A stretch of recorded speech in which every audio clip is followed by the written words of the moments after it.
Halo semua, Assalamualaikum warahmatullahi wabarakatuh. Perkenalkan, saya Ayunda Julia Putri dengan NIM 240591156 dari Prodi Manajemen Fakultas Ekonomi dan Bisnis Universitas Negeri Padang. Pada kesempatan kali ini, saya akan membahas sebuah topik penting dalam bidang manajemen sumber daya manusia, yaitu perbedaan antara kompensasi finansial dan kompensasi non-finansial. Topik ini sangat relevan karena kompensasi merupakan salah satu faktor utama yang mempengaruhi motivasi, kinerja, dan kepuasan kerja karyawan di dalam organisasi. Baiklah, secara umum kompensasi dapat diartikan sebagai seluruh bentuk penghargaan yang diberikan organisasi kepada karyawan sebagai imbalan atas kontribusi mereka. Kompensasi tidak hanya sekedar gaji, tetapi juga mencangkup berbagai bentuk penghargaan yang dapat memberikan nilai tambah secara ekonomi maupun psikologis. Dalam praktiknya, kompensasi dibagi menjadi dua jenis utama, yaitu kompensasi finansial dan kompensasi non-finansial. Keduanya memiliki tujuan yang sama, yaitu untuk memotivasi karyawan agar bekerja dengan lebih baik, namun pendekatannya berbeda.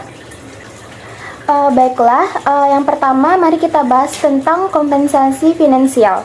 Kompensasi finansial adalah penghargaan yang diberikan dalam bentuk uang dan memiliki nilai ekonomi langsung. Dengan kata lain, ini adalah bentuk kompensasi yang dapat diukur secara finansial.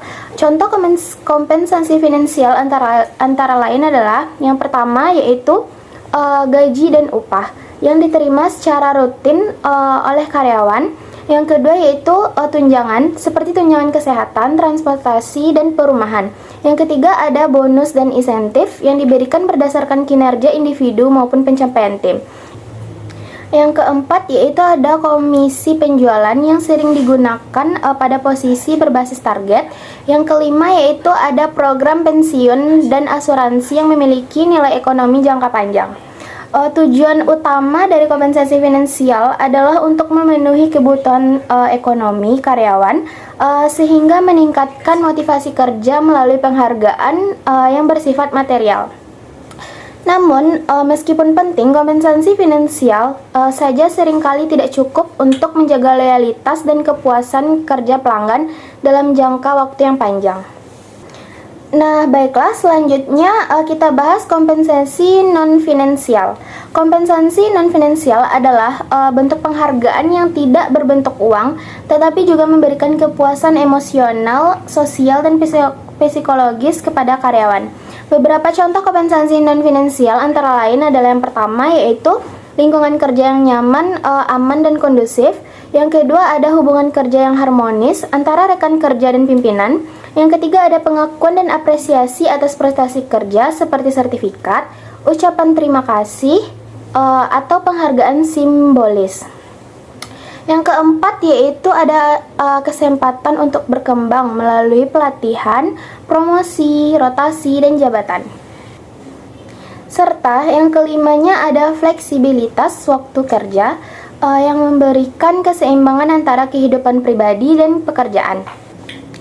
Nah, berarti kompensasi non-finansial memiliki peran penting dalam menciptakan rasa memiliki dan kebahagiaan karyawan. Ketika seseorang merasa dihargai dan nyaman di tempat kerja, mereka cenderung lebih produktif dan memiliki loyalitas yang tinggi terhadap organisasi. Baiklah, dari penjelasan tersebut dapat disimpulkan bahwa kompensasi finansial berfokus pada penghargaan berbentuk uang untuk memenuhi kebutuhan ekonomi. Sedangkan kompensasi non-finansial menekankan pada aspek psikologis dan kepuasan kerja karyawan. Kedua jenis kompensasi ini tidak dapat dipisahkan karena saling melengkapi. Perusahaan yang hanya mengandalkan kompensasi finansial tanpa memperhatikan aspek non-finansial cenderung menghadapi tingkat turnover yang tinggi. Sebaliknya, kombinasi antara kompensasi finansial dan non-finansial akan menciptakan karyawan yang termotivasi, produktif, dan loyal. Baiklah, demikianlah penjelasan saya mengenai perbedaan antara kompensasi finansial dan kompensasi non-finansial. Terima kasih telah menyimak video ini. Saya Ayunda Julia Putri dari program Studi Manajemen Fakultas Ekonomi dan Bisnis Universitas Negeri Padang. Sampai jumpa dan semoga penjelasan ini bermanfaat.